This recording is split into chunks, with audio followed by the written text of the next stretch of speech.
One barely had a chance to show the world her smile. The other was about to take on the world of college. One was lost to us while sitting on our front stoop.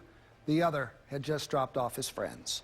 Today we said goodbye to 3-year-old Mackenzie Elliott, taken from her parents, from our city, from us a week ago. And before we could dry our eyes from that funeral, we laid to rest Devin Cook, the smiling teenager who led by example and never took a second off. 2 young lives taken too soon as a result of senseless city violence.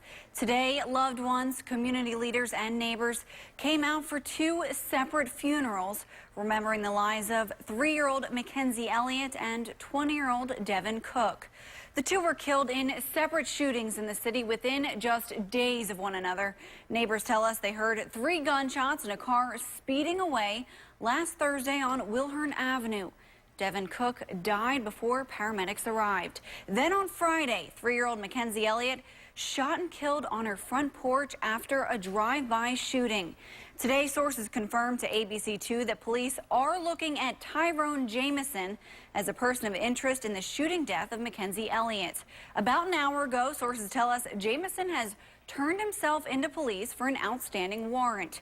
One group says change is long overdue, and they'll do whatever it takes to be that push that Baltimore City needs. It's all part of a bad system that we're living in, and our children are under a bad system. Whether it's bad schooling, bad parenting, bad community leaders, bad politicians, everything's bad what's happening in these children's lives.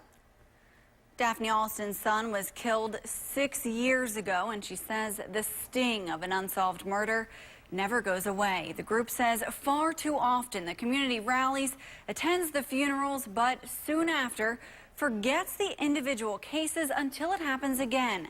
They say it's time we make a change. After the shootings, Baltimore police told us they are very concerned about the pace of violence right now, calling it unacceptable. These 2 shootings happened in the first days of August. In the last week of July, 28 people were victims of gunfire. 4 of them died. You know, look, getting to the chase here, we want the guys and the guns who are killing our children to get off the streets. And while it's up to the police to get the bad guys, there are a bunch of groups that are out there trying to get the guns off the street. And there's another go at it tomorrow. It's going to be over at McElderly Park. It'll start at 11 o'clock tomorrow morning. You can go to the Community Association on Montford Avenue. You can drop off your gun there, no questions asked, and you get a laptop or a tablet. And while the hope is that trade-ins like these will reduce gun violence on the streets, it's not really the case. Here on In Focus, we dug into gun buyback stats going back to 2011. More than 1,100 firearms were collected, but most weren't the types used in violent crime. Only 15% of those surrendered were handguns. Well, what we did learn is that buybacks like these prevent accidental shootings. Experts from Johns Hopkins Center for Gun Policy and Research say those types of shootings have dropped drastically in recent years. Nationwide, they went from about 2,000 a year in the late 80s to about 600 in 2010.